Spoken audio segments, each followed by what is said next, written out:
স্নেহ ছাত্রছাত্রীরা এলআর ক্লাসেসে তোমাদের সকলকে স্বাগত। আমি সঞ্জয় কুমার সরকার, তোমাদের ক্লাস 8-এর পরিবেশ ও বিজ্ঞানের 1.3 অধ্যায়ের তাপ চ্যাপ্টারটা আজকে আমি আলোচনা করব। প্রথমে দেখো, আমরা ক্লাস 7-এও তাপ চ্যাপ্টারটা পড়েছি, তা ওখান থেকে যেখানে আমরা ওখানে শেষ করেছি ঠিক তারপর থেকে আমরা শুরু করব। তো ক্লাস 7-এ আমরা দেখো তাপের পরিমাপ বিষয় সম্পর্কিত যে রাশিমালাটা ছিল সেটা আমরা কি শিখেছি, যে একটা বস্তু অন্য বস্তুকে তাপ দেবে অথবা অন্য বস্তু থেকে তাপ নিতে পারে। একটা বস্তু যখন অন্য বস্তুকে তাপ দেয়, অবশ্যই তারা যদি ভিন্ন উষ্ণতায় থাকে।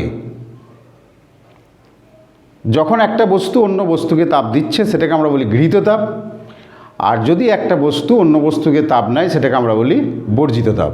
এই গৃহীত তাপ বা বর্জিত তাপের যে রাশিমালা সেটা আমরা কি শিখেছি, দেখো গৃহীত তাপ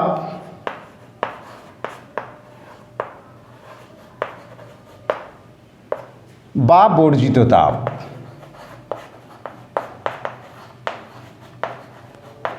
এটা আমরা জেনেছি MST।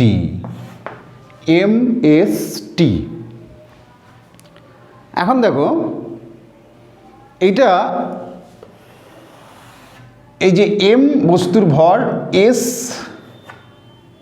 বস্তুর উপাদানের আপেক্ষিক তাপ, T উষ্ণতা বৃদ্ধি বা হ্রাস, এই যে রাশিমালাটা আমরা কীভাবে পাচ্ছি এটা এখানে এখন আমরা ডিসকাস করব। ধরো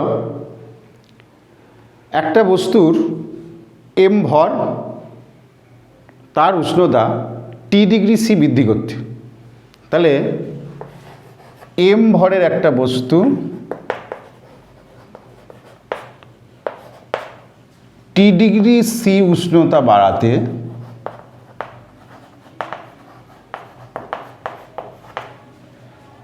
Q পরিমাণ তাপ লাগলো, Q পরিমাণ তাপ লাগে। তাহলে M ভরের একটা বস্তুর উষ্ণতা T ডিগ্রি C বাড়াতে Q পরিমাণ তাপ লাগে। এবার দেখো বস্তুর ভর যদি 2M হয়ে যায়, তাহলে 2M ভরের বস্তুর উষ্ণতা T ডিগ্রি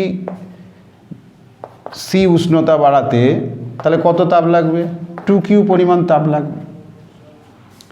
ঠিক একইভাবে দেখো 2M ভরের বস্তুর T ডিগ্রি C উষ্ণতা বাড়াতে 2T ডিগ্রি C উষ্ণতা বাড়াতে, মানে এখানে ভর দ্বিগুণ করেছিলাম, এখানে ভরও দ্বিগুণ করলাম, উষ্ণতা বৃদ্ধিটাও দ্বিগুণ করলাম, তাহলে কত লাগবে, 2 দুগুণে 4, 4Q পরিমাণ তাপ লাগবে, তাই তো। এইবার দেখো, এইবার আমরা যদি এখানে একটা জিনিস করি, যে তাপের পরিমাণ বাই উষ্ণতা ইন্টু বস্তুর ভর, এইটা আমরা কি পাবো, দেখো প্রথম ক্ষেত্রে কত ছিল, Q পরিমাণ, তার জন্য বস্তুর ভর ইন্টু উষ্ণতা কত ছিল, তাহলে Q by M into T, এটা প্রথম ক্ষেত্রে। ঠিক দেখো দ্বিতীয় ক্ষেত্রে এটা যদি আমরা পাই কি পাবো, তাহলে Q পরিমাণ, এখানে তাপ ছিল Q পরিমাণ, এখানে 2M এর জন্য কত হয়েছে, 2Q পরিমাণ, তাহলে বাই নিচে কত হচ্ছে, বস্তুর ভর ইন্টু উষ্ণতা যদি আমি করি তাহলে 2M ইন্টু T, তাহলে দেখো 2 কেটে গেল, তাহলে কি হবে, Q by M into T। ঠিক একইভাবে এটা 2 নম্বরের জন্য। ঠিক 3 নম্বর ক্ষেত্রে দেখো কি পাবো, এটা তাহলে 4Q ছিল, এটাও 2M ছিল, এটা 2T ছিল, তাহলে 2 2 4, 2 2 কেটে গেল, তাহলে কি পেলাম, এটাও পেলাম Q by M into T। তাহলে দেখো তিনটে ক্ষেত্রেই এই রাশিমালার মানটা কিন্তু ধ্রুবক, অর্থাৎ পরিবর্তনশীল নয়, মানে অপরিবর্তিত। তাহলে এই যে রাশিমালা, এই যে পেলাম আমরা Q by M into T, তাহলে যেখানে ভর বা উষ্ণতা পরিবর্তিত হলেও তাপের পরিমাণ বাই উষ্ণতা বৃদ্ধি বা হ্রাস ইন্টু বস্তুর ভর, এটার মান আমরা কিন্তু প্রতি ক্ষেত্রে একই পাচ্ছি, সেটা হচ্ছে কি Q by M into T. এবার ধরা যাক এই Q by M into T এইটাকে আমরা কে ধরব। তাহলে এই Q by M into T এটা সমান আমরা কে ধরলাম। তাহলে কে ইজিক্যাল টু কি হচ্ছে Q by M into T. তাহলে এই কে কে আমরা কিভাবে সংজ্ঞায়িত করব, এইটাই ফ্যাক্টর বা এই কে, এই যে একটা আমরা রাশিমালা পেয়েছি এটাকে কি বলবো আমরা। দেখো আগে কে এর মান পেতে গেলে আমাকে কিউ এর মানটা জানতে হবে, ঠিক আছে। এবার কিউটা কি, তাপের পরিমাণ। আমরা যদি এটা জল দিয়ে ব্যাখ্যা করি তাহলে দেখা যাবে কি 1 গ্রাম জলের উষ্ণতা 1 ডিগ্রি সি বাড়াবো। তাহলে এখান থেকে ভালো করে খেয়াল করে দেখো কিউ ইজিক্যাল টু কী পাচ্ছি আমরা, এম কে টি। তাহলে 1 গ্রাম জলের উষ্ণতা 1 ডিগ্রি সি বাড়াতে যে পরিমাণ তাপ লাগে সেই পরিমাণ তাপটার কত হবে, তাহলে সেই পরিমাণ তাপটা হচ্ছে কিউ। তাহলে কিউ ইজিক্যাল টু কত হবে, 1 calorie, 1 calorie per gram degree C. এইটা গেল আমরা পেলাম কিউ এর। তাহলে এইটাকে আমরা কি পড়ছি, কিউ এর একক অর্থাৎ বা 1 ক্যালোরির পরিমাণ। তাহলে 1 ক্যালোরির পরিমাণ যদি আমরা পড়ি তাহলে 1 ক্যালোরি আমরা কাকে বলবো, 1 গ্রাম বিশুদ্ধ জলের উষ্ণতা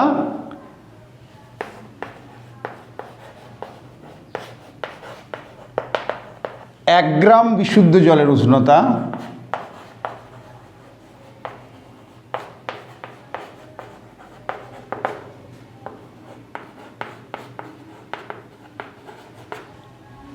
এক ডিগ্রি সি বাড়াতে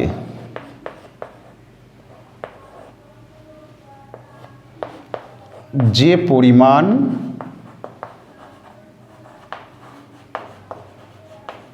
তাপের প্রয়োজন হয় তাকে আমরা বলি 1 ক্যালোরি। তাহলে কিউ এর মানটা পেলাম আমরা, তাহলে কিউ মানটা কি, 1 ক্যালোরি। অর্থাৎ এই যে কিউ যে তাপের পরিমাণ, কিউ তাপের পরিমাণকে আমরা কি বলছি, 1 ক্যালোরি। অর্থাৎ 1 ক্যালোরি কতটা তাপ, 1 গ্রাম বিশুদ্ধ জলের উষ্ণতা 1 ডিগ্রি সি বাড়াতে যে পরিমাণ তাপের প্রয়োজন। তাহলে 1 গ্রাম বিশুদ্ধ জল নিলাম, তার উষ্ণতা 1 ডিগ্রি সি বাড়াবো, তার জন্য যে পরিমাণ তাপ দিতে হবে সেটাকেই আমরা বলবো 1 ক্যালোরি। অর্থাৎ কিউকে আমরা পেলাম কত, 1 ক্যালোরি। বোঝা গেল। এইবার দেখো আমরা কিন্তু আছি এস বা কে এর সন্ধানে। দেখো এবার আমরা যদি একটু অন্যভাবে যাই, যে যেহেতু জলের আমরা 1 গ্রাম বিশুদ্ধ জলের উষ্ণতা 1 ডিগ্রি সি বাড়াতে যে পরিমাণ তাপ লাগে সেটা আমরা পেয়েছি, সেটা কত, 1 ক্যালোরি। এখন একটা জল, নির্দিষ্ট পরিমাণ জল আছে, ঠিক আছে, ধরে নাও 60 গ্রাম জল, 60 গ্রাম জল আছে। 60 গ্রাম জলের উষ্ণতা 25 ডিগ্রি সি আছে। কত ডিগ্রি সি আছে বললাম, 25 ডিগ্রি সি। এইবার আমরা কি করলাম, 100 ডিগ্রি সি উষ্ণতার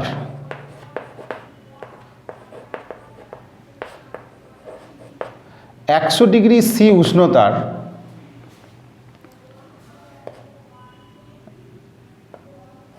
120 গ্রাম ভরের একটা বস্তুকে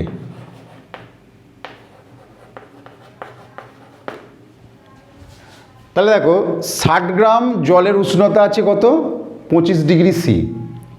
দেখি করলাম 100 ডিগ্রি সি উষ্ণতার 120 গ্রাম ভরের একটা বস্তুকে ওই জলে ফেলা হলো।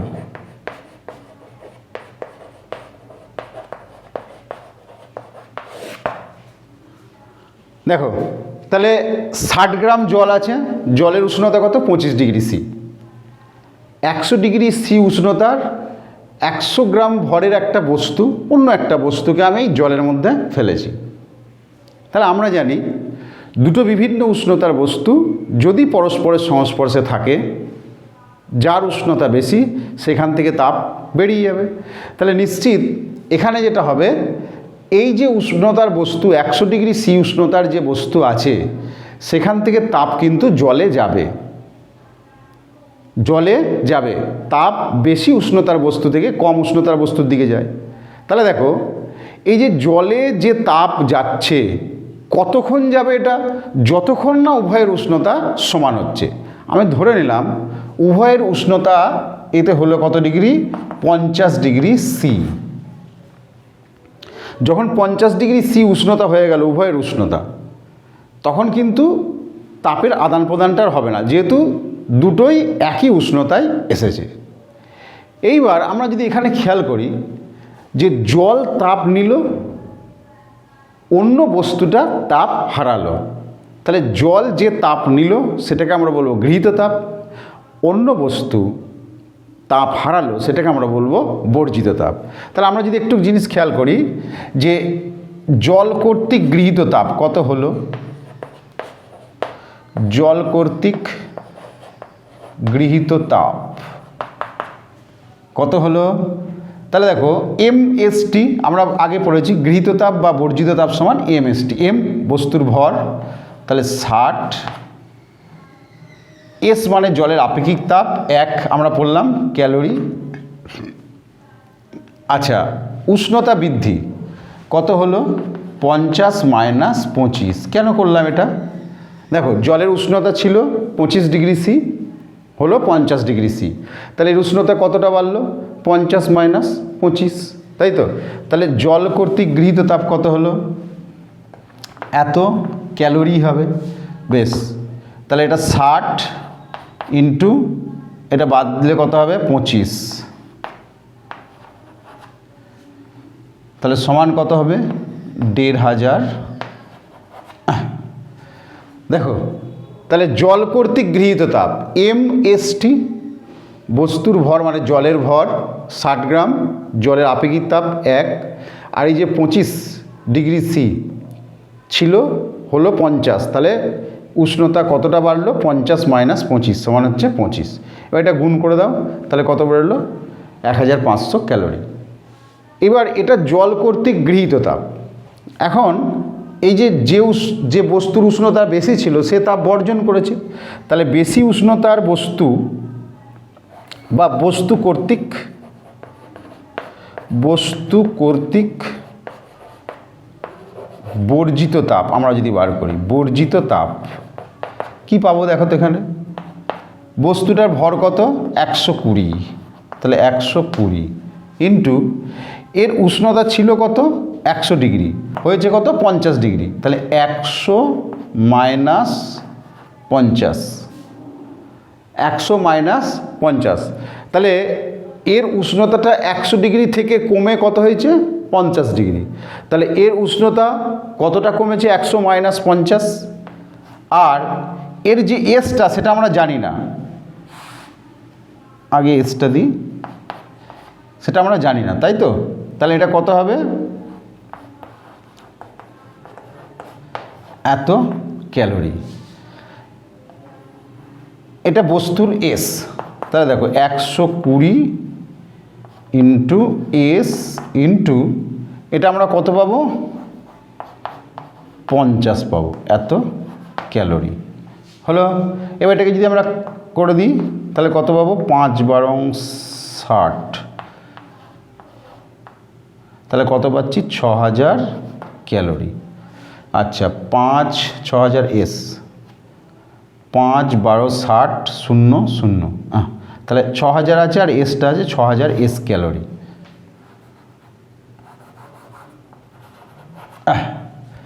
তাহলে দেখো একটা 60 গ্রাম জল নিয়েছিলাম একটা পাত্রে, সেই 60 গ্রাম জলের উষ্ণতা ছিল কত? 25 ডিগ্রি সি। ওই 60 গ্রাম জলের মধ্যে 100 ডিগ্রি সি উষ্ণতার 120 গ্রাম ভরের একটা বস্তুকে ফেলেছিলাম। তাহলে বস্তুর উষ্ণতা ছিল 100 ডিগ্রি সি। এইবার যেহেতু আমরা জানি যে দুটো বিভিন্ন উষ্ণতার বস্তু যদি পরস্পরের সংস্পর্শে থাকে, তাহলে বেশি উষ্ণতার বস্তু থেকে তাপ কম উষ্ণতার বস্তুতে যায়, যতক্ষণ না উভয়ের উষ্ণতা সমান হচ্ছে। তাহলে এখানে জলের উষ্ণতা কম ছিল, জল তাপ গ্রহণ করেছে, সেই জন্য জল কর্তৃক গৃহীত তাপ। বস্তুর উষ্ণতা বেশি ছিল, সেই জন্য বস্তু তাপ বর্জন করেছে, সেই জন্য বস্তু কর্তৃক বর্জিত তাপ। কিন্তু এখানে একটা জিনিস মনে রাখতে হবে যে গৃহীত তাপও যা হয় বর্জিত তাপও তাই হবে। তাহলে অর্থাৎ গৃহীত তাপ সমান বর্জিত তাপ। তাহলে এখান থেকে দেখো একটা ইকুয়েশন পাচ্ছি কি, যেহেতু গৃহীত তাপ সমান বর্জিত তাপ, তাহলে গৃহীত তাপ সমান বর্জিত তাপ, তাহলে আমরা কি লিখছি? 6000 S সমান কত হবে? এই যেহেতু গৃহীত তাপ সমান বর্জিত তাপ, তাহলে S ইজিক্যাল টু কী হবে? বাই, তাহলে 4, তাহলে এটা কত হবে? 1/4 মানে 0.25। এবার দেখো এই যে এস যেটা পেলাম আমরা, এটা কার এস পেলাম? বস্তুর এস। তাহলে এখানে ওপরেরটাও ক্যালোরি, নিচেরটাও ক্যালোরি, ক্যালোরি ক্যালোরি কেটে গেল, সেই জন্য ইউনিটটা কিছু থাকছে না, তাই তো? এইবার দেখো এই যে এসটা 0.25, এখন জলের ক্ষেত্রে 1 গ্রাম জলের উষ্ণতা 1 ডিগ্রি বৃদ্ধির জন্য নিয়েছি। এবার এখানে যদি 1 ডিগ্রি বৃদ্ধির জন্য প্রয়োজনীয় তাপ 1 ক্যালোরি, তাহলে এর পরিমাণ বাড়লে আবার তাপের পরিমাণও বাড়বে, তখন কী হবে? এখানে এসটার পরিমাণও বাড়বে। সেই জন্য অর্থাৎ এই এসের পরিমাণটা, বা এখানে যদি আমরা কে ধরি ওটাকে, ঠিক আছে, কে এর পরিমাণটা হচ্ছে আপেক্ষিক, সেই জন্য এই তাপটার নাম হচ্ছে আপেক্ষিক তাপ। অর্থাৎ এই এস বা যেটাকে আমরা কে ধরছিলাম, এই তাপটা, এটার নাম হচ্ছে কি? আপেক্ষিক তাপ। আপেক্ষিক তাপ, প্রত্যেকটা পদার্থের এই আপেক্ষিক তাপ হচ্ছে আলাদা। তাহলে এই আপেক্ষিক তাপকে আমরা কিভাবে সংজ্ঞায়িত করব? তাহলে দেখো এই জলের যেটা বললাম, জলের আপেক্ষিক তাপ কত? 1। তাহলে 1 গ্রাম বিশুদ্ধ জলের উষ্ণতা 1 ডিগ্রি সি বাড়াতে 1 ক্যালোরি তাপ লাগছে। তাহলে এটা যদি শুধু জল না দিয়ে ওভারঅলের জন্য বলি, তাহলে 1 গ্রাম না হয়ে 1 কিলোগ্রাম হতে পারে। তাহলে একের, সেই জন্য বলছে একক ভরের কোনো পদার্থের উষ্ণতা, একক ভরের কোনো পদার্থের উষ্ণতা, তাহলে আপেক্ষিক তাপ।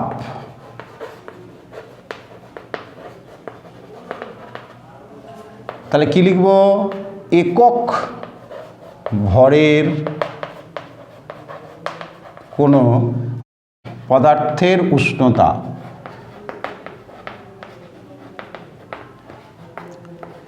1 ডিগ্রি সি বাড়াতে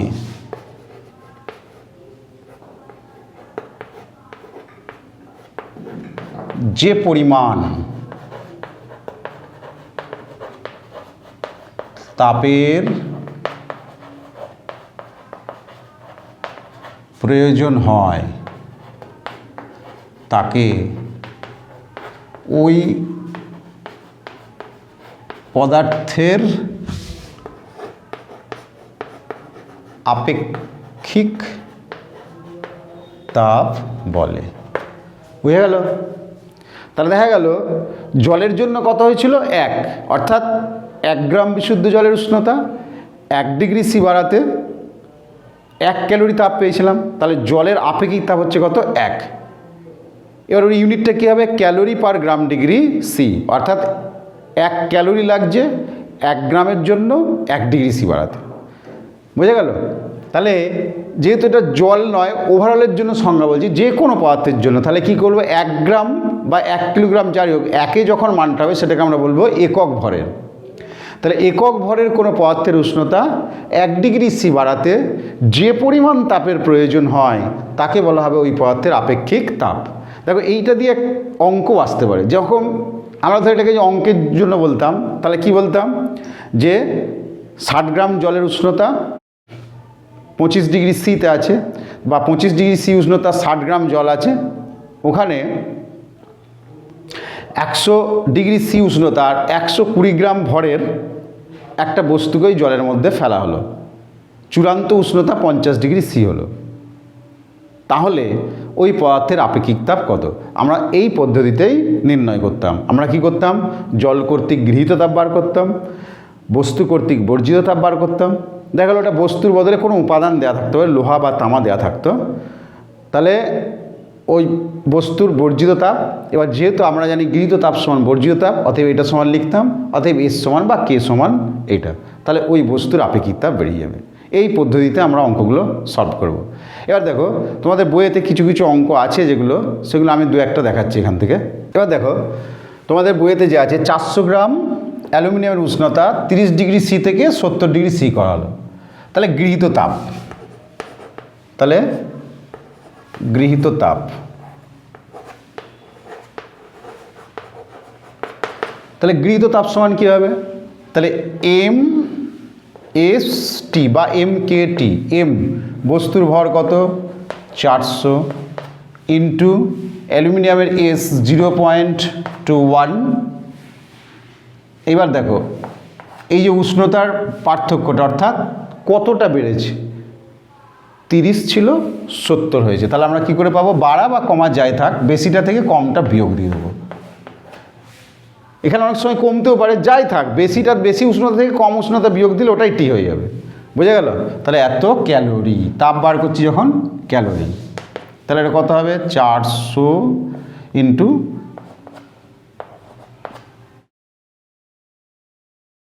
0.21। এবার দেখো 70 থেকে 30 বাদ দিলে কত হয়? 40, এত ক্যালোরি। এখানে দেখো দুটো জিরো দিয়ে গুণ আছে, মানে 0.2 ঘর ডান দিকে সরে যাবে, তাহলে 4 দিয়ে শুধু 21কে গুণ করে দিলে হয়ে যাবে 4 4 21 কত হয়? 84, আর এটাকে আবার 84কে 4 দিয়ে গুণ করতে হবে, তাহলে 84 ইন্টু 4 হচ্ছে 84, 4 4 4 16, 6 8 থাকলে 1, 4 8 32 আর 1 33, 4 4 16 6 থাকলে 1, 4 8 32 1 33, তাহলে এটা কত দাঁড়াবে? 3 3 6। দেখো এই দুটো শূন্য, এই যে দশমিক ডান দিকে সরে গেল, আর এখানে একটা শূন্য, বা তোমরা এরকম করতে পারো 3টে শূন্য বসিয়ে দিলে, দিয়ে দশমিক বসিয়ে এটা কেটে গেল, তাহলে এত। বোঝা গেল? ঠিক একইভাবে যদি বলে যে 100 গ্রাম তামার উষ্ণতা 50 ডিগ্রি সি থেকে 90 ডিগ্রি সি করা হলো, তাহলে গৃহীত তাপ কত হবে? ঠিক একইভাবে তাহলে গৃহীত তাপ সমান কি আছে? ওই একই ফর্মুলা এমএসটি, তাহলে এর ভর কত? 100 ইন্টু এস হচ্ছে 0.09 হলো, ইন্টু এটা দেখো 50, তাহলে 90 মাইনাস 50, এত ক্যালোরি তাপ বার করছি, একক কত হবে? ক্যালোরি হলো। তাহলে 100 দিয়ে গুণ মানে এটা কত হবে? এটা 9 হয়ে যাবে, 0.09 দুঘর সরে গেল, ইন্টু এটার 90 থেকে 50 বাদ যাবে, তাই তো? তাহলে এটা কত হবে? 40 হলো। তাহলে কত হলো? 4 9 36, 360 ক্যালোরি। বোঝা গেল? ঠিক আছে, এইভাবে বইয়ে অঙ্কগুলো আছে, এইগুলো তোমরা একটু করবে। এইবার দেখো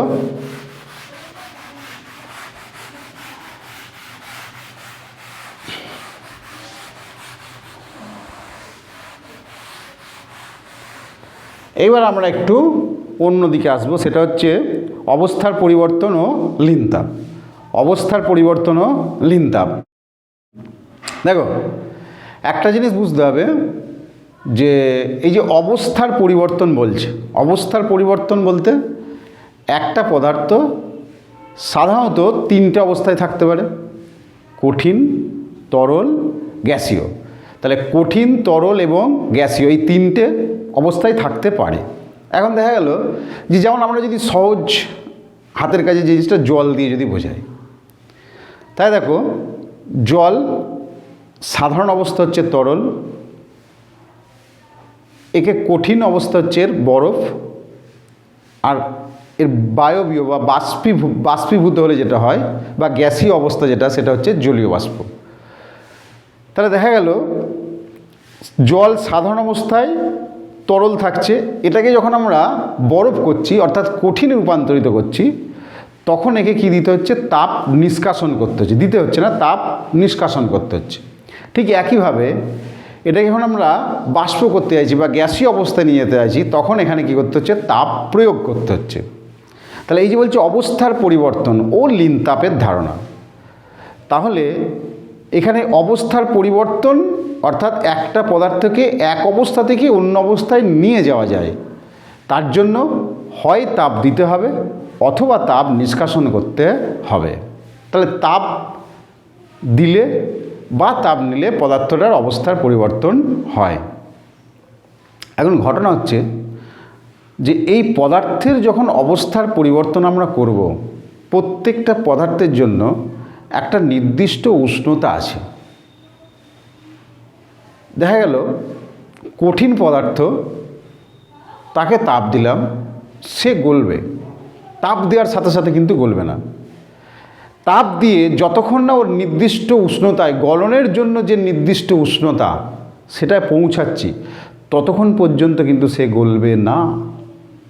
তাহলে দেখা গেল একটা বস্তুকে তাপ দিলাম, একটা কঠিন পদার্থকে তাপ দিচ্ছি, দেওয়ার সাথে সাথে যেটা হবে তার প্রাথমিকভাবে তার উষ্ণতাটা বাড়বে, বাড়তে বাড়তে সে যখন তার আকার আর ধরে রাখতে পারবে না অর্থাৎ আস্তে আস্তে তরল অবস্থা প্রাপ্ত হবে, ওই নির্দিষ্ট উষ্ণতায় পৌঁছালে পারে।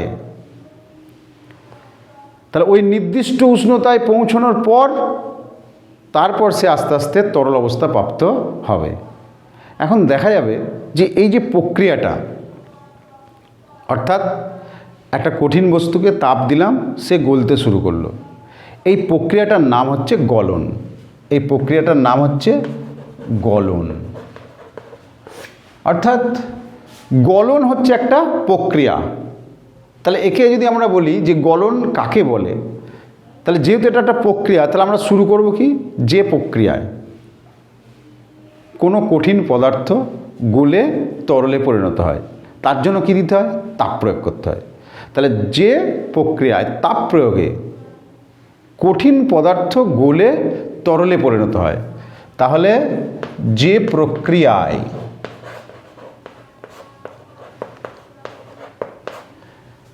তাপ প্রয়োগে, এটা অবশ্যই বলবো তাপ প্রয়োগে, কেন গলন এর জন্য তাপ দিতে হবে, সেই জন্য যে প্রক্রিয়ায় তাপ প্রয়োগে কোনো কঠিন পদার্থ গলে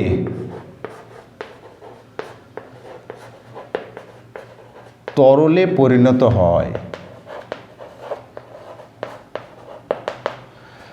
তাহলে গলনটা হচ্ছে একটা প্রক্রিয়া, যে প্রক্রিয়ায় তাপ প্রয়োগে কোনো কঠিন পদার্থ গলে তরলে পরিণত হয় তাকে আমরা বলি, তাকে বলে গলন। বুঝে গেল? তাহলে গলনটা হচ্ছে একটা প্রক্রিয়া, গলনটা হচ্ছে একটা প্রক্রিয়া। তাহলে কঠিনকে গলে তরল করার যে প্রক্রিয়া সেটা হচ্ছে গলন। এবার দেখো, কঠিনকে গলিয়ে তাপ দিলে তবে সে কঠিন গলবে, মানে কঠিনকে গলিয়ে তরল করতে গেলে তাপ দিতে হবে। তাহলে সেই জন্য যেহেতু এটা একটা প্রক্রিয়া, সেই জন্য আমরা কী লিখলাম, যে প্রক্রিয়ায় তাপ প্রয়োগে কোনো কঠিন পদার্থ গলে তরলে পরিণত হয়। তাহলে যে প্রক্রিয়ায় তাপ প্রয়োগে কোনো কঠিন পদার্থ গলে তরলে পরিণত হয় তাকে বা সেই প্রক্রিয়াকে আমরা বলবো গলন। এবার আমি বলেছি দেখো যে একটা কঠিনকে তাপ দিলেই সে কিন্তু গলবে না, একটা নির্দিষ্ট উষ্ণতায় পৌঁছালে, তাহলে এই উষ্ণতাটাকে কি বলবো, অর্থাৎ গলনের যে উষ্ণতা তাকে আমরা বলবো কি গলনাঙ্ক। গলনাঙ্ক। তাহলে গলন হলো একটা প্রক্রিয়া আর গলনাঙ্ক হচ্ছে একটা উষ্ণতা, মানে আঙ্ক যোগ হলেই সেটা হয়ে গেল উষ্ণতা। এইবার এখানে একটা জিনিস খেয়াল রাখতে হবে, যখন একটা পদার্থের অবস্থান্তর ঘটবে, অর্থাৎ কঠিন পদার্থ তাপ দিলাম, একটা নির্দিষ্ট উষ্ণতা পৌঁছানোর পর সে গলতে থাকলো, তরলে পরিণত হলো, তারপরে কি তাপ দিতে হবে? ইয়েস, তাপ দিতে হবে। তাপ দেওয়া বন্ধ করে দিলে প্রক্রিয়াও বন্ধ হয়ে যাবে। তাহলে আরেকটা প্রশ্ন, তাপ দিচ্ছি, এবার ওই উষ্ণতায় পৌঁছানোর পর যখন সে গলছে, সেই গলন অবস্থাতে তার কি উষ্ণতা বাড়বে? না, বাড়বে না। এই দুটো প্রশ্ন আমাদের মাথার মধ্যে রাখতে হবে। অর্থাৎ একটা বস্তুকে, কঠিন বস্তুকে যখন আমি গলাবো, তার জন্য একটা নির্দিষ্ট উষ্ণতায় পৌঁছাতে হবে। এবার নির্দিষ্ট উষ্ণতায় পৌঁছে গেলাম, তাপ দেওয়া বন্ধ করে দিলাম, প্রক্রিয়া কিন্তু বন্ধ হয়ে যাবে, অর্থাৎ গলবে না। আবার একইভাবে দেখো, উষ্ণতা দিচ্ছি, গলছে, কিন্তু গলার সময় যে উষ্ণতায় পৌঁছালো তারপরে কিন্তু তার উষ্ণতা আর বাড়বে না। এইটা আমাদের মাথার মধ্যে রাখতে হবে। ধরো আমি একটা উদাহরণ দিচ্ছি, লোহার গলনাঙ্ক 1529 ডিগ্রি সি। 1529 degree C. তাহলে লোহাকে তার টেম্পারেচার 1529 ডিগ্রি সিতে নিয়ে গেলাম, তাহলে লোহা গলে তরল হচ্ছে। এই গলে তরল হওয়ার সময় কিন্তু তাপ দিতে হবে আমাকে। পাশাপাশি তাপ দিচ্ছি বলে এর উষ্ণতা 1529 ডিগ্রিতে পৌঁছানোর পর তাপ দিচ্ছি, লোহা কঠিন থেকে গলে তরল হচ্ছে, উষ্ণতা কিন্তু আর কখনোই তাপ দিলেও এটা 1530, 31, 32 এরকমভাবে আর হবে না। অর্থাৎ সমস্ত লোহাটাই 1529 ডিগ্রি সিতেই গলবে। তাহলে এই 1529 ডিগ্রি সিটা কি?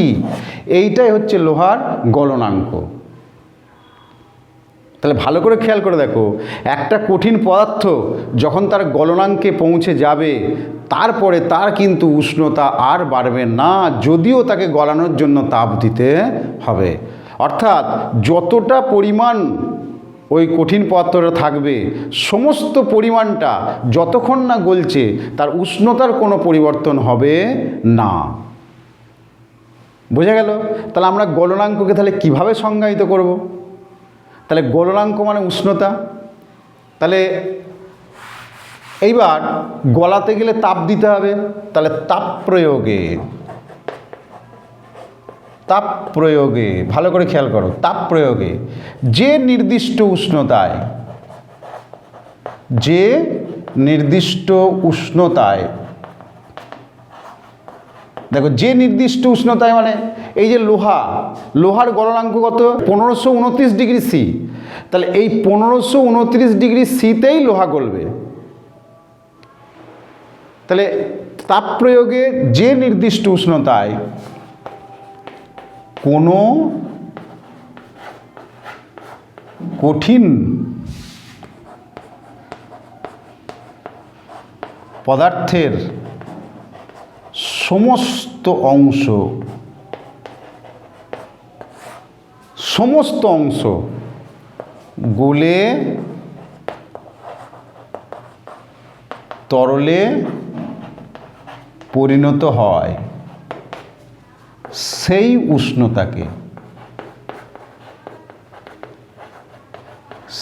উষ্ণতাকে ওই পদার্থের বা ওই কঠিন পদার্থের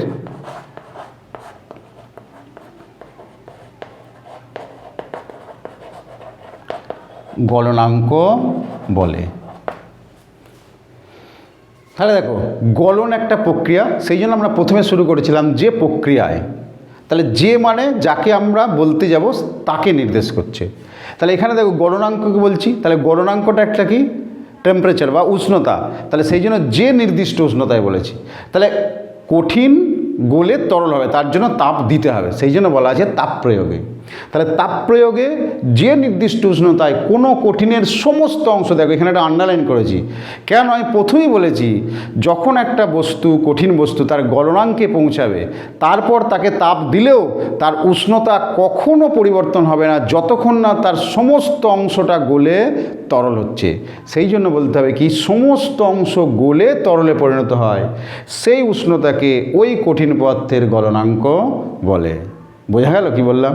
বেশ, এবার দেখো এই যে গলনাঙ্ক, এটা হচ্ছে একটা নির্দিষ্ট উষ্ণতা। এবার বিভিন্ন পদার্থের ক্ষেত্রে গলনাঙ্কটা কিন্তু বিভিন্ন হয়।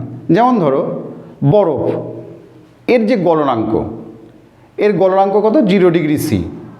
তাহলে বরফ অর্থাৎ জল জমে যে বরফ হয় সেটাও 0 ডিগ্রি সিতে হয়, আবার 0 ডিগ্রি সিতেই বরফ গলে জল হয়। তাহলে আমরা যেটা বুঝলাম, গলন হচ্ছে একটা প্রক্রিয়া আর গলনাঙ্ক হচ্ছে এক উষ্ণতা। ঠিক আছে, বোঝা গেল? ঠিক উল্টো প্রক্রিয়া, দেখো গলনের ঠিক উল্টো প্রক্রিয়া। তাহলে কঠিন গলে তরল হচ্ছে, তরল জমে কি হয়? কঠিন হয়। তাহলে এই প্রক্রিয়াটার নাম হচ্ছে কি? কঠিনীভবন। এটার নাম হচ্ছে কঠিনীভবন। তাহলে এই যে কঠিনীভবন, এটাও একটা প্রক্রিয়া। কঠিনীভবনের জন্য যে উষ্ণতা, সেই উষ্ণতাকে আমরা বলি হিমাঙ্ক। তাহলে দেখো আঙ্ক যোগ হলেই হয়ে যাচ্ছে হিমাঙ্ক। তাহলে কঠিনীভবন এটা উল্টো বলেছি। তাহলে গলন কঠিন থেকে গলে তরল, কঠিনীভবন তরল জমে কঠিন, জল জমে বরফ, জল তরল, বরফ হচ্ছে কঠিন। এখানে কিন্তু তাপ প্রয়োগ করার দরকার নেই, তাপ নিষ্কাশন করতে হবে। এখানে যেটা করতে হবে তাপ নিষ্কাশন, অর্থাৎ তাপ নিয়ে নিতে হবে, তবে কি হবে না তরল জমে কঠিন হবে। তাহলে ওই জন্য এখানে কঠিনীভবনে কি লিখব? যে প্রক্রিয়ায় তাপ নিষ্কাশনে কোনো তরল জমে কঠিন হয়, সেই জন্য কোনো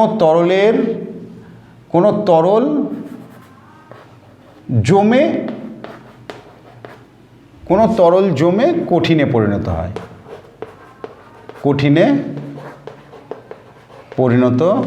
হয়, সেই প্রক্রিয়াকে আমরা বলছি কঠিনীভবন।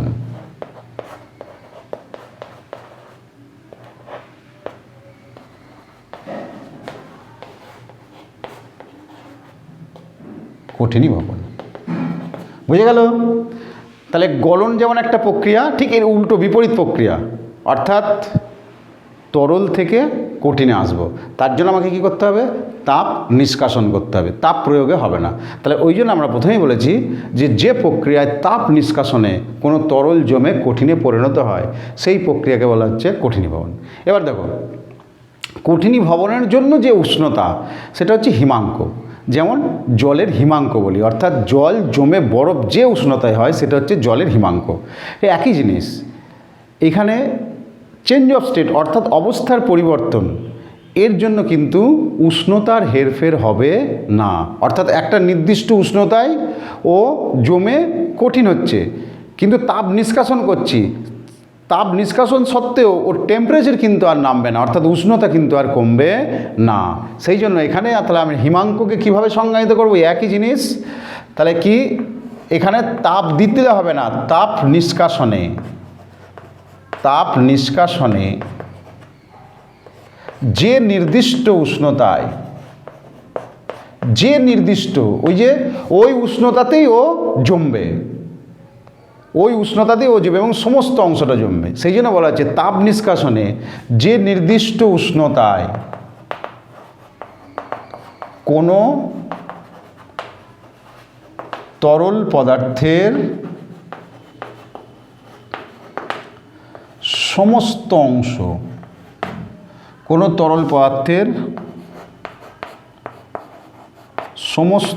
অংশ, জমে কঠিনে পরিণত হয়।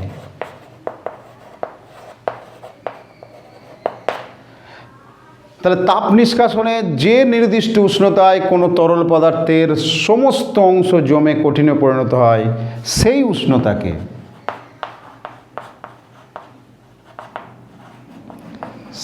উষ্ণতাকে ওই তরল পদার্থের হিমাঙ্ক বলে। বোঝা গেল?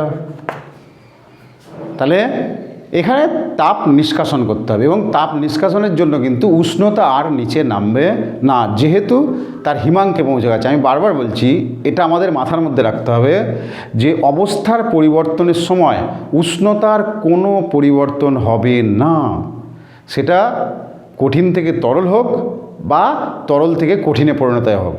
ঠিক আছে? তাহলে এটা আমরা দেখলাম কঠিনীভবন। তাহলে আমরা এই যে অবস্থান্তর পড়ছি, দেখো দুটো এখানে দু ধরনের দেখতে পাচ্ছি। একটা অবস্থান্তরের জন্য তাপ দিতে হচ্ছে, আর একটা অবস্থান্তরের জন্য তাপ নিতে হচ্ছে। তাহলে দুটো কিন্তু দু ধরনের অবস্থান্তর। যেখানে তাপ প্রয়োগ করতে হয় অর্থাৎ গলনের যে অবস্থান্তর সেটা হচ্ছে উচ্চ অবস্থান্তর, আর কঠিনীভবনের জন্য যে অবস্থান্তর সেটা হচ্ছে নিম্ন অবস্থান্তর। তাহলে মনে রাখতে হবে অবস্থান্তর দুই প্রকার। একটা তাপ দিতে হচ্ছে, তাহলে যেখানে তাপ প্রয়োগ করতে হচ্ছে যে অবস্থান্তরের জন্য সেটা হচ্ছে উচ্চ অবস্থান্তর, সেটা কঠিন থেকে তরল বা তরল থেকে বাষ্প। ঠিক একইভাবে বাষ্প থেকে তরল বা তরল থেকে কঠিনে আসতে গেলে তাপ নিষ্কাশন করতে হয়, এই ধরনের অবস্থান্তরকে আমরা বলবো নিম্ন অবস্থান্তর। বোঝা গেল? তাহলে গলনাঙ্ক বা গলন এই যে প্রক্রিয়া এটা উচ্চ অবস্থান্তর, আর কঠিনীভবন এই যে অবস্থান্তর এটা হচ্ছে নিম্ন অবস্থান্তর। এইবার একটা জিনিস ভালো করে খেয়াল করো, এর মধ্যে যে মজাটা লুকিয়ে আছে, অর্থাৎ কি মজা? তাপ দিলে আমরা জানি উষ্ণতা বাড়ে, তাপ নিলে আমরা জানি উষ্ণতা কমে। কিন্তু এখানে দুটো জিনিস দেখো, যখন গলনাঙ্ক আমরা বলছি সেখানে কি বলছি না, যে নির্দিষ্ট উষ্ণতায় তাপ প্রয়োগে কোনো কঠিনের সমস্ত অংশ গলে তরল হচ্ছে, তাহলে ওই উষ্ণতায় তাপ দেওয়া সত্ত্বেও ওই উষ্ণতায় পৌঁছে যাওয়ার পর অর্থাৎ গলনাঙ্কে পৌঁছে যাওয়ার পর ওই তাপ তার উষ্ণতা বাড়াচ্ছে না। ওই তাপটা কি করছে? আমি বারবার বললাম, যদি তাপ দেওয়া বন্ধ করে দাও তাহলে এই গলন প্রক্রিয়াটা বন্ধ হয়ে যাবে। ঠিক হিমাঙ্কের ক্ষেত্রেও কঠিনীভবন যে প্রক্রিয়া, তাপ নিষ্কাশন বন্ধ করে দিলাম, কঠিনীভবন বন্ধ হয়ে যাবে। যেমন ধরো আমরা যদি বলি যে বরফ 0 ডিগ্রি সি উষ্ণতায় গলে, তাপ দিতে হবে, তাহলে একদম নির্দিষ্ট পরিমাণ করে যদি বলি 1 গ্রাম বরফ, বিশুদ্ধ বরফ 0 ডিগ্রি সি উষ্ণতায় আছে, একে গলাবো, জল করব, কত তাপ দেবো? 80 ক্যালোরি তাপ দিচ্ছি, কিন্তু কখনোই এই 0 ডিগ্রি উষ্ণতাটা 1 ডিগ্রি হবে না।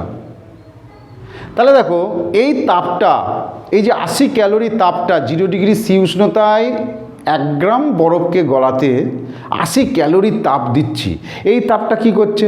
ওই 1 গ্রাম বরফকে জলে পরিণত করছে। তাহলে এই যে তাপটা, এই তাপটা উষ্ণতার পরিবর্তন ঘটাচ্ছে না, কি করছে? অবস্থান্তর পরিবর্তন করছে। তাহলে অবস্থার পরিবর্তন ঘটাচ্ছে, অর্থাৎ কঠিনকে তরল করছে বা তরলকে বাষ্প করছে। তাহলে এর জন্য যে তাপ দিচ্ছি সেই তাপটা কি তাপ? সেই তাপকে আমরা কি তাপ বলবো, তাই না? তাহলে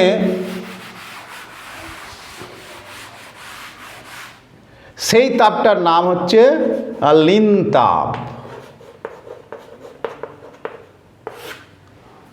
বোঝা গেল? তাহলে আমরা এখানে পরিষ্কারই বুঝতে পারলাম লিন তাপের কাজ কি? উষ্ণতার পরিবর্তন ঘটানো নয়, পদার্থের অবস্থান্তর করা। তাহলে যে তাপ, তাহলে লিন তাপ একটা তাপ, যে তাপ একক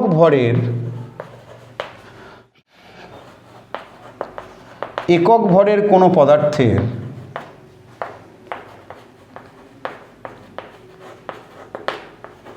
উষ্ণতার পরিবর্তন উষ্ণতার পরিবর্তন না ঘটিয়ে সরাসরি অবস্থার পরিবর্তন ঘটায়।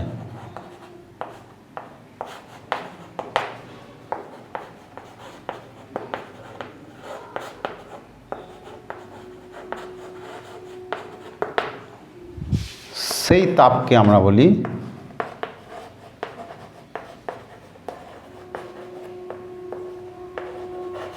বোঝা গেল?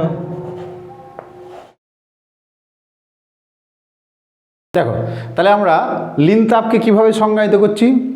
যে তাপ একক ভরের কোনো পদার্থের উষ্ণতার পরিবর্তন না ঘটিয়ে সরাসরি অবস্থার পরিবর্তন ঘটাবে। অর্থাৎ আমি যে বললাম যে যখন একটা পদার্থ গলনাঙ্কে পৌঁছে গেল তারপরেও কিন্তু তাপ দিতে হবে, নাহলে গলন প্রক্রিয়াটা বন্ধ হয়ে যাবে, কিন্তু ওই তাপটা উষ্ণতাটাকে আর বাড়াবে না। তাহলে ওই তাপটা কি করছে দেখো, তাহলে আমি বলছি ওই তাপটা দেওয়া বন্ধ করে দিচ্ছি, কঠিন থেকে তরল হওয়া বন্ধ হয়ে যাচ্ছে। তার মানে ওই তাপের কাজটাই হচ্ছে কি অবস্থার পরিবর্তন ঘটানো। তাহলে এক কথায় অবস্থার পরিবর্তন ঘটায় যে তাপ, সেই তাপই হচ্ছে লীন তাপ। অর্থাৎ সে উষ্ণতার পরিবর্তন ঘটাবে না। তাহলে যে তাপ একক ভরের কোনো পদার্থের উষ্ণতার পরিবর্তন না ঘটিয়ে সরাসরি অবস্থার পরিবর্তন ঘটাবে সেই তাপকে আমরা বলবো লীন তাপ। বোঝা গেল? বেশ, এবার দেখো তোমাদের বইয়ে কিছু কিছু পদার্থের যেমন গলনাঙ্ক দেওয়া আছে, কিছু পদার্থ আছে যে গলনাঙ্ক হিমাঙ্ক প্রায় সমান, যেমন পারদ, বরফের গলনাঙ্ক 0 ডিগ্রি সি, হিমাঙ্ক 0 ডিগ্রি সি।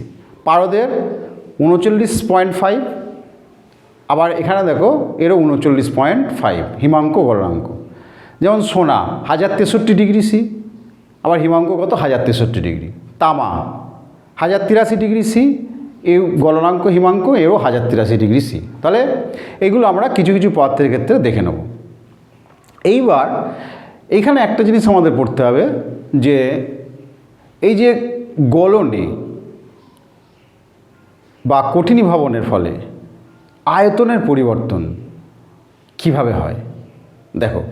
তাহলে একটা পদার্থের যখন দেখবে আয়তন বাড়ছে, সাধারণভাবে তার ঘনত্ব কমে, আবার আয়তনে কমলে ঘনত্ব বাড়ে। যেমন আমরা মোম, তাহলে মোমের ক্ষেত্রে যখন সেটা গলাচ্ছি, গলে কি হলো, গলে তরল হলো, তার আয়তনটা বাড়লো কিন্তু ঘনত্বটা কমে গেল। ঠিক একইভাবে যদি উল্টোটা হয়, কঠিনীভবন হয়, তাহলে কি হবে, সেখানে দেখো ঘনত্বটা বেড়ে যাবে, আয়তনে কমে যাবে। তাহলে কিছু পদার্থের ক্ষেত্রে এর উল্টো জিনিসটা আছে। যেমন আমরা যদি জলের ক্ষেত্রে যদি দেখি, জলের দেখো জল যখন কঠিনীভবন হচ্ছে, এখানে কিন্তু আয়তনে বেড়ে যাচ্ছে। অর্থাৎ জল জমে বরফ হলো, তাহলে এর ঘনত্ব বাড়লো, সাথে সাথে আয়তনটাও বেড়ে গেল। আমরা জানি ঘনত্ব বাড়লে আয়তনটা কমে, তাহলে জলের এটাকে বলা হচ্ছে ব্যতিক্রান্ত প্রসারণ। এইটা উষ্ণতার সঙ্গে কীভাবে ভ্যারি করে। 4 ডিগ্রি সি উষ্ণতায় জলের ঘনত্ব হচ্ছে সবচেয়ে বেশি, জলের ঘনত্ব 4 ডিগ্রি সিতে বেশি। অর্থাৎ দেখো জলের উষ্ণতা 0 ডিগ্রি থেকে 1 ডিগ্রি হলো, তাহলে 0 ডিগ্রি থেকে 1 ডিগ্রি যে হলো উষ্ণতা বাড়লো, 1 ডিগ্রি থেকে 2 ডিগ্রি হলো, এরম করতে করতে যখন 4 ডিগ্রি সিতে পৌঁছাচ্ছে, এই 4 ডিগ্রি সিতে জলের ঘনত্ব হচ্ছে সবচেয়ে বেশি এবং আয়তন হচ্ছে সবচেয়ে কম।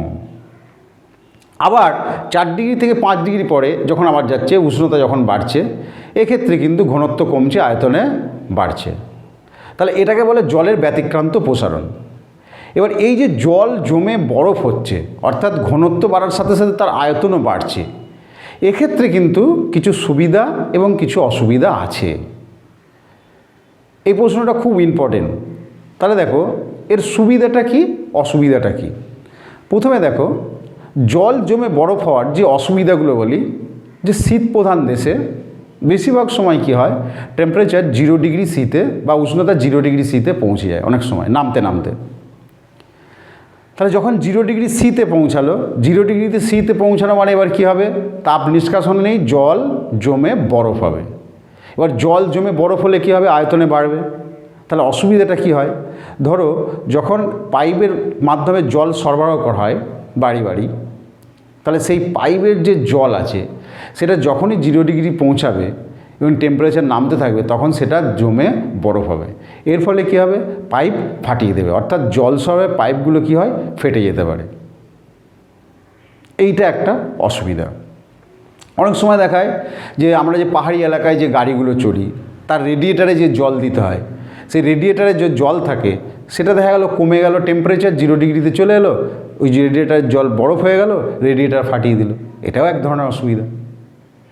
সুবিধাটা কি, সুবিধা হচ্ছে দেখো, এই যে সমুদ্রের জল বা মেরু অঞ্চলে বিশেষ করে যেখানে টেম্পারেচার খুব নেমে যায় 0 ডিগ্রি সিতে, তাহলে এখানে কি হয়, জলের ওপরের স্তর থেকে টেম্পারেচার নামতে নামতে নিচের স্তরে যায়। এবার ওপরের স্তরের যে জলের উষ্ণতা সেইটা 0 ডিগ্রি সিতে পৌঁছে গেল।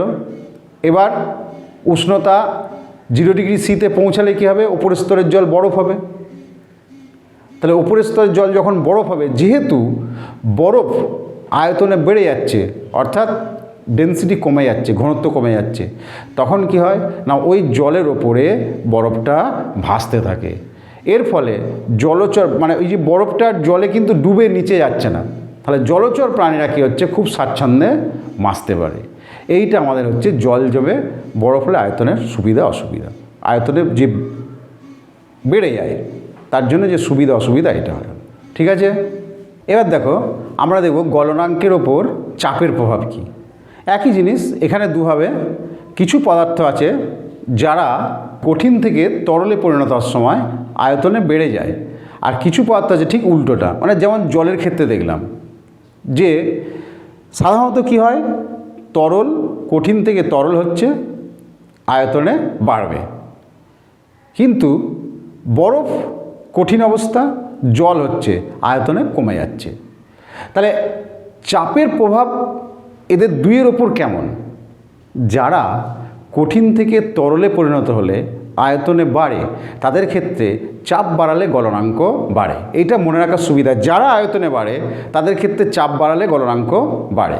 যেমন মোমের ক্ষেত্রে চাপ বাড়ালে, এক বায়ুমণ্ডলীয় চাপ বাড়ানোর জন্য মোমের গলনাঙ্ক প্রায় 0.04 ডিগ্রি বেড়ে যায়, 0.04 ডিগ্রি সি বেড়ে যায়। অর্থাৎ মোম কঠিন তরলে পরিণত হলে আয়তনে বাড়ে, সেই জন্য কি হয় না, এর গলনাঙ্ক চাপ বাড়ানোর সাথে সাথে বেড়ে যায় 0.04 ডিগ্রি সি। ঠিক একইভাবে বরফ গলে জল হচ্ছে আয়তনে কমছে, তার মানে যারা কঠিন থেকে তরলে পরিণত হলে আয়তনে কমে তাদের ক্ষেত্রে চাপ বাড়ালে গলনাঙ্ক কমে যায়। তাহলে বরফের ক্ষেত্রে কি হয় না, চাপ বৃদ্ধি করলে এর গলনাঙ্ক কিন্তু কমে যায়। কতটা কমে, এক বায়ুমণ্ডলীয় চাপের জন্য 0.007 ডিগ্রি সি কমে যায়। এটা আমাদের মনে রাখতে হবে। আজকের ক্লাস এই পর্যন্তই। এই চ্যাপ্টারের এমসিকিউ এবং নোটস পেতে গেলে বা অন্যান্য ভিডিওগুলো যদি পেতে চাও তাহলে আমাদের গুগল প্লে স্টোর থেকে LRNR অ্যাপটিকে ডাউনলোড করো এবং ব্যবহার করো।